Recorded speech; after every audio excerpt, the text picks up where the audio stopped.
మన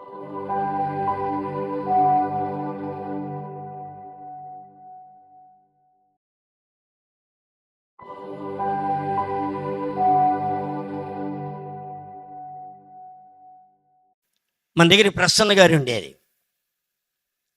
ఆమె ఎప్పుడు 98లో నేను దెబ్బలో కనకయ్య గారి ఇంటి దగ్గర ప్రార్థన పెట్టినప్పుడు ఆమె నా దగ్గరికి వచ్చింది.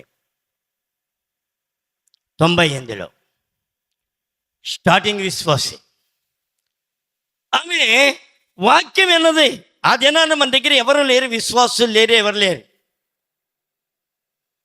ఎంతో తెలుసా? ఫస్ట్ కానుక 15 రూపాయలు. బట్టిపురలో సేవ స్టార్టింగ్ 15 రూపాయలు మంది. 35 రూపాయల్లో చాలా సంవత్సరం 3-4 సంవత్సరాలు ఉంది. 70 రూపాయల్లో కొన్ని సంవత్సరాలు ఉంది. 150 రూపాయల్లో చానాళ్ళు ఉంది. 350లో చానాళ్ళు ఉంది. ఎప్పుడు కృంగిపోలేదు, ఎప్పుడు నేను ఎవరి మీద ఆధారపడలేదు. 2009 వరకు నా షాపులో వచ్చేదే నేను తిన్నాను, ప్రతి రూపాయి పైకి పంపించాను. ప్రభు అన్నాడు, అలా కాదు, నువ్వు తిని మిగిలినంత నా సేవకు. నువ్వు తిని దేవుని సేవకుడు చనిపోతే మీకెవ్వరికి ఆశీర్వాదం రాదు. అది కూడా చూపిస్తాను మీకు వాక్యాన్ని. చూడండి, దేవుని యొక్క సన్నిధిలో వీళ్ళు ఎంత ఏమండి, ఆమె ఏం చేశారో తెలుసా? ఆ 10వ భాగము గురించి వర్తమానం వచ్చినప్పుడు ఆమెకి దాదాపుగా ఎంత, ఒక ఎకరము చిల్లర ఉంది. ఎకరం 70 సెంటా ఆమెకు తెలుసు అనుకోండి. ఎకరం 70 సెంటో ఎంతో ఉంది బహుశా. అయితే ఏమైంది? అమ్మో 10వ భాగం అంటున్నారు, కవులకి ఇచ్చేది కదా. అప్పుడు ఎకరానికి 15-16 ఉండేది, ఇప్పుడు 10కి పడిపోయిందిలే. చూడండి, అప్పుడు దాదాపు 20 బస్తాలు వస్తే 2 బస్తాలు దేవునికి ఇవ్వాలంట. కాబట్టి ఇక లాభం లేదు, ఈ పొలాన్ని నా పిల్లలకి ఇచ్చేసేద్దాం అని చెప్పి ఆమె ఒక నిర్ణయానికి వచ్చి, దేని నిమిత్తం? ఇప్పుడు చెప్పండి మీరు, దేని నిమిత్తం? 10వ భాగం ఇవ్వకుండా చేయటం కొరకు. అబ్బాయి ఎన్ని ప్లాన్లు వేస్తారని మనుషులు, ప్లాన్లు బాగా ఉంటాయి. ఆమె ఏం చేసింది?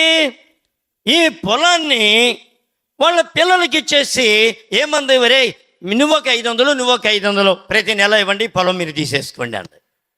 ఇప్పుడు ఎంత వస్తున్నాయి ఆమెకి? 1000 రూపాయలు. 1000 రూపాయలు 100 రూపాయలు ఇవ్వటం అంటే చాలా తేలిక. అందుకని మనం కూడా ఏం చేస్తాం? తేలికైంది ఎత్తుక్కుంటాం. అందుకనే తేలికైంది దేవుడు మీకు అనుగ్రహించునుగాక. వాగలేదు, తేలిగ్గా ఉండాలి, మీకు బరువుగా ఉండకూడదు కదా. చూడండి, ఆమె అలాగే చేసి ఒకరోజు నేను వారి ఇంటికి వెళ్తే బోరు నేర్చేసింది ఆమె. ఎందుకు? కనీసం 2 ఇడ్లీ తినటానికి కూడా నాకు లేదండి అని చెప్పి నా దగ్గర బోరు నేర్చేసింది. ఎందుకు అయిపోయింది? వాళ్ళ పరం అయిపోయింది పొలం. ఆమెకి సరిగ్గా చూడడం లేదు, జరుగుబాటు లేదు. ఎంత ఉత్కృష్టం అనిపించిందంటే అంత ఉత్కృష్టం అనిపించింది ఆమె. దేని నిమిత్తం? 10వ భాగము నిమిత్తం. నువ్వు 10 రూపాయలు తిని 1 రూపాయి దేవునికి ఇవ్వటానికి ఏమైంది చెప్పండి? అమ్మలాగా చేసి ఎలాగైపోయిందో తెలుసా? చాలా చాలా వేదన పడి బోరుని ఏడ్చింది.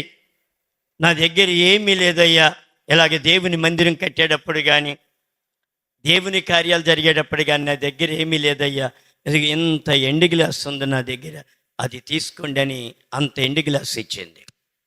ఒకరోజు ఆ ఎండు గ్లాసుని చెడగొట్టి అనాదిగా ఉన్నటువంటి మాధవి, మీకు తెలుసు, మోగబాయికి ఇచ్చాను.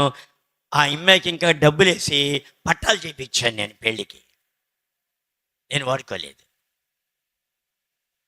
అలాగే తర్వాత ఎంత వటించిపోయిందంటే అలాగే ఏడిస్తే నేను చాలా మనస్తాపం చెంది అక్కడ ప్రార్థన చేశాను. ఏమని?